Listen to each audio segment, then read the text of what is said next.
Welcome to Stotra Podcast, the show that takes you on a journey of inspiration and innovation.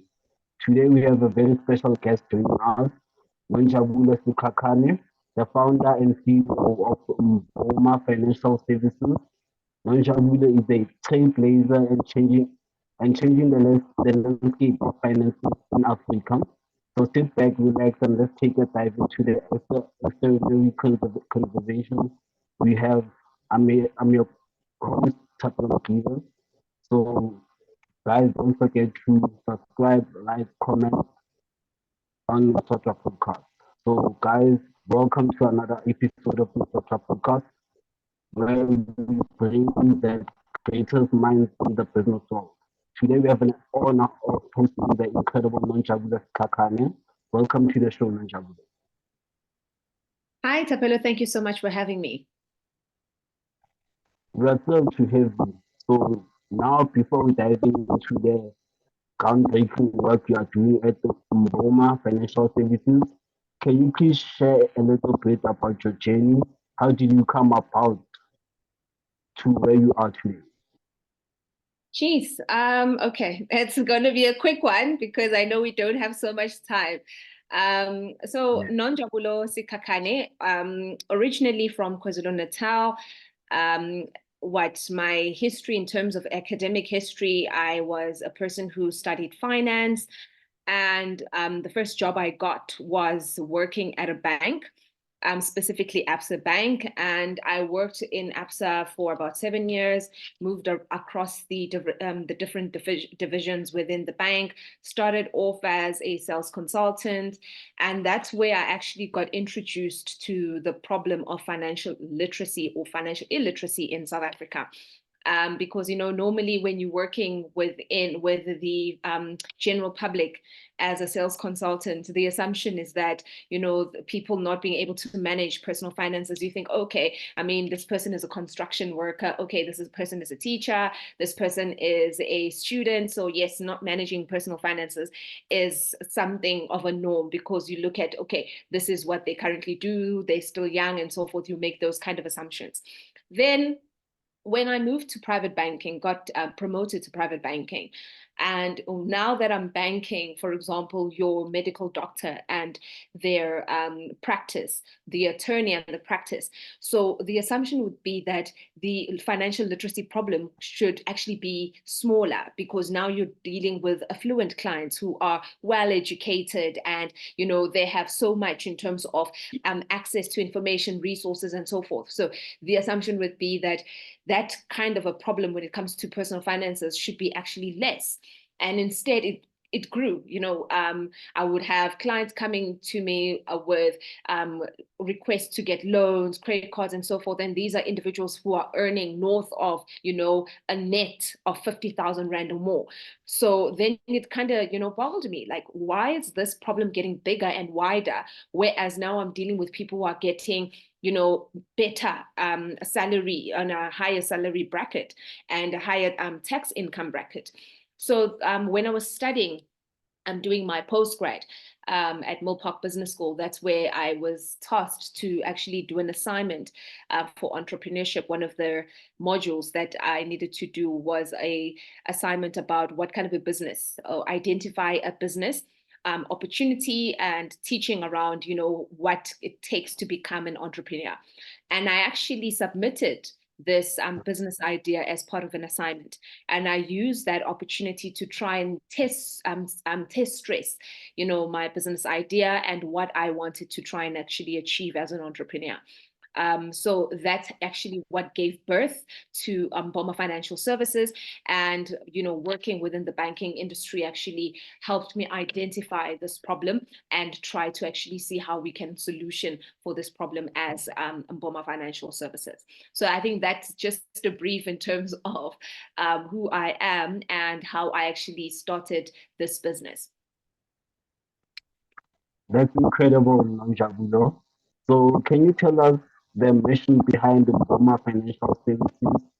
How it sets you apart from traditional banking institutions? Sure, Tapelo. So, like I mentioned, that when I was working for one of the big four banks in South Africa, I noticed this problem of financial literacy, and my question was, how am I going to try and solution for it?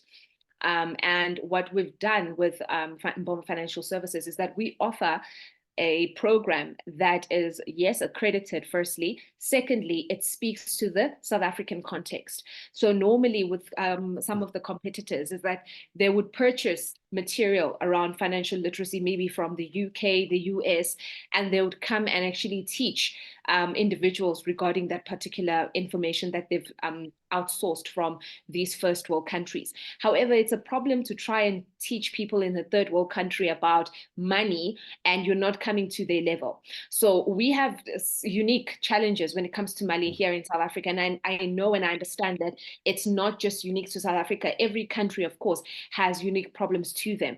But specifically in South Africa, and what we were trying to achieve is that we wanted to design a program and content that speaks to the South African context. People who will understand what individuals mean when they say, I have to contribute a portion of my salary back home so that my family can be able to continue living. I need to contribute to a stokvel so that I can be able to purchase groceries at the end of the year. So those are the type of conversations, that we are able to actually have with people who are privy to our information, who follow us on social media, and who've had the pleasure actually participating in some of the workshops that we run. And that is what we actually do, try to see how we can better educate South Africans about money. And we've now extended that even further by offering a financial literacy study guide, right, that is specifically teaching about personal finances. And what we're trying to achieve with this financial literacy study guide is to try and actually have it incorporated into the education system, ideally, because currently our education system does not teach financial literacy. So, which is also another reason why we actually have this kind of a problem as South Africa, and it doesn't actually get smaller, because even our education system is missing the plot when it comes to teaching about personal finances. So us actually offering a financial literacy study guide, which is currently taught in some of the private schools, and we're having, conversations with the Department of Education, specifically in Gauteng, to see how we can actually have our study guide incorporated into the public school system also, to try and see that we can educate, young people from a young age, so that when they start working, they start making the right decisions when it comes to personal finances, and not be something that they start off, when they get their first paycheck or their first salary, right? So what we're seeing here is that, trying to teach or educate adults is trying to solve the problem from the top. So now that we have this financial literacy study guide for high school learners, we're trying to actually start solving the problem from the bottom and where the problem actually starts. It sounds like you've put a lot into thought and accessibility and convenience, huh? So now, what hurdles did you face? What hurdles did you face when trying to bring this vision to life, and how did you overcome them? Geez, Tapelo, I don't think I need to tell you this. My name says it all. Nonjabulo Sikhakhane. So yes, I'm a Black woman. And, I would like to say fortunately and unfortunately in this instance, because there are certain unique challenges that you face as a woman. Firstly, I always have to prove myself. I'm always questioned what gives you. I remember last year I was presenting and I had a gentleman question me in terms of my credibility of being able to present the type of content. And he said, surely you can't tell me that at your age you've experienced so much. You haven't worked for such a long time. You only have 7 years of working experience in the banking sector. So what gives you the right to think that you can start teaching people about money? So those are the kind of pushbacks, that I experience personally, because I'm young. Firstly, I'm Black, I'm female, and unfortunately, there's nothing I can do and to try and actually change that, but overcome it. And the way I try and overcome it, that is the main reason, if I'm being very honest, that was one of the main reasons I decided to do my MBA. because I felt that that kind of a piece of paper would give me a bit of a credibility, right? In terms of giving me assurance, self-assurance and confidence to say that I know what I'm doing, aside from the fact that I majored in finance in my undergrad, majoring in accounting and economics and got distinctions. But I felt that I needed to go a step further and actually get myself the level of education that could allow people to take me seriously. Because, you know, the thing is, you may believe in something, but the challenge is always trying to make people believe in what you're believing in, right? Because people are not able to absorb the passion and the conviction that you have. But the only way you're able to get that message across is by how you are able to actually conduct yourself, how you're able to present yourself, and how you're able to just structure what you're trying to actually achieve. So I felt that studying further and getting that qualification was going to help me, and it has. You know, it has helped me to be able to actually open doors and give me the confidence to speak in certain rooms, right? Because, like I said, you know, as a woman, the first thing people look at it like, okay, this is a woman. Secondly, you're black, and like, do you really know what you're talking about? So I think that for me, one of the things that I needed to do was to make sure that I reassure myself, and studying further was another way for me to gain even more confidence in terms of what I'm doing. So I have no doubt in my mind in terms of what I'm trying to achieve, and what I'm trying to achieve will be achieved and will be attainable, because I believe in myself, and I feel that I have done so much in terms of proving myself, getting that credibility to ensure that I also give people comfort. The people that I teach, they also get comfort to say, okay, this person is not just someone who just woke up one day and decided that I want to teach about money, but I've got a track record that proves that, okay, this is what I've managed to achieve in my lifetime. This is where my experience stems from. This is why I'm doing what I'm doing. And of course, I'm not. I'm sure you've heard, as a fellow businessman, Tapelo, you've experienced this on of course on your end, you know, and you might be able to share a different story. But in any industry, there's always, you know, gatekeepers, and I experience this a lot because, like I mentioned, for example, with the financial literacy study guide, we normally go to the private schools and want to engage with the principals and ask for an appointment. And sometimes, you know, we just get blocked off just by the receptionist. You know, we don't even get that opportunity to even engage with the principal, right? So personally, I'm a very spiritual woman, Tapelo. So I always feel that, and I always stand by the fact that, you know, God has a purpose and a plan. So as much as I can get so many no's, it does not hinder me from continuing with my journey, because I believe that, you know, God has a reason why he wanted me to pursue this. And that's what I stand by. And that is what actually gets me up every morning. That's a very incredible story. Just hearing you speaking like that, it truly inspires me. Yeah.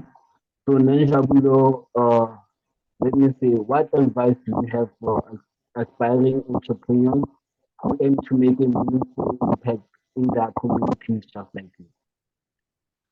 Oof, what advice would I have for entrepreneurs? Listen, right? Mm. I think the one thing that I have to I have to admire about myself is that, as much as I have taken the opportunities afforded to me to study further, but I'm always willing to learn, right? So having that willingness to learn and listening to a person, it does not matter the age, it does not matter the education level, but that willingness to learn and the willingness to listen to people, you can go very far in life, because you will not know everything. As much as you want to study and, you know, get every qualification under the sun, you will never know everything. So when you are a Mm. person who has that willingness to learn, and that willingness to learn comes from listening, because you're not able to learn anything if you don't listen, right? So the advice that Yes. I would want to give entrepreneurs is that being able to listen and have that willingness to learn, because for you to be able to succeed in entrepreneurship, you need to have that grit, right? Have that resilience, because challenges will come, things will knock you down. You get no's instead of yeses. You may get no's the entire week, but you still need to have that grit and that willingness to want to get up in the morning and continue fighting your fight.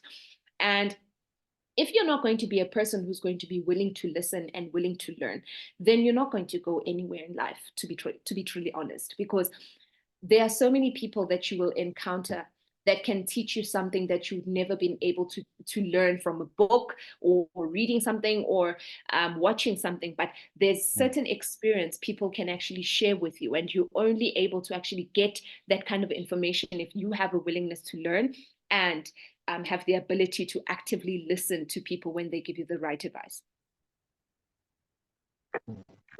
Wise words indeed, Nonjabulo. Lastly, what does the future hold for Mboma Financial Services? Geez,